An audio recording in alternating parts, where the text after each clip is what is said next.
નમસ્કાર. ચાલો આજે વાત કરીએ ગુજરાત સરકારના એક એવા મહત્વના નિર્ણયની જે ઘણા પરિવારોના રસોડા પર સીધી અસર કરે છે.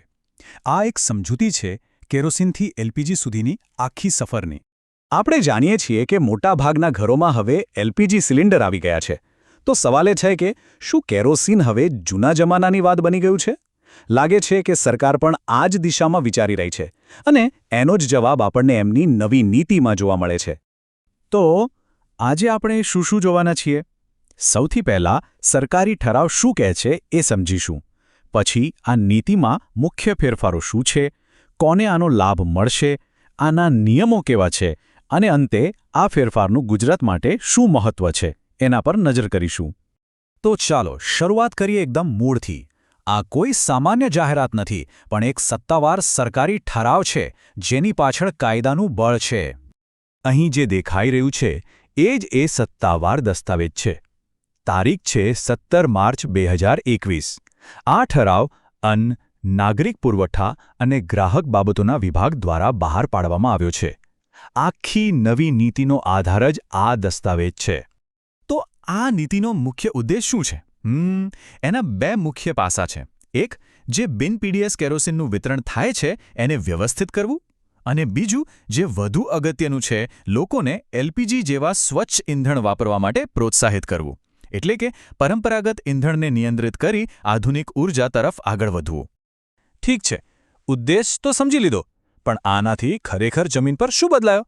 ચાલો હવે એ મુખ્ય ફેરફારો પર નજર કરીએ જે વિતરણ વ્યવસ્થામાં આવ્યા છે. પહેલાં કેવું હતું? કેરોસીન લગભગ આખા રાજ્યમાં સરળતાથી મળી રહેતું. પણ હવે એવું નથી. હવે એનું વિતરણ એકદમ ટાર્ગેટેડ કરી દેવામાં આવ્યું છે. એટલે કે ફક્ત એવા વિસ્તારો અને એવા જ લોકોને મળશે જેમને તેની ખરેખર જરૂર છે. આ એક બહુ મોટો વ્યૂહાત્મક ફેરફાર છે. તો સવાલ એ થાય કે હવે આ કેરોસીન કોને મળશે?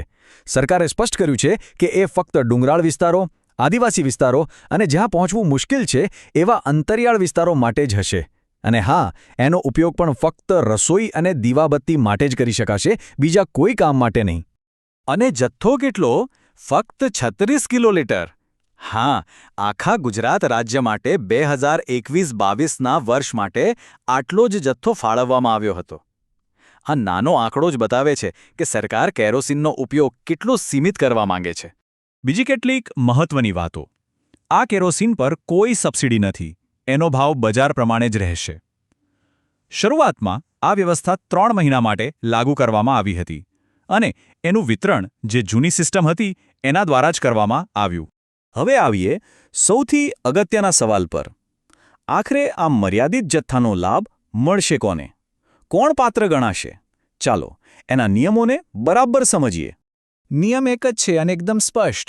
જે પરિવાર પાસે એલપીજી ગેસ કનેક્શન છે એમને કેરોસીન નહીં મળે. વાત પૂરી.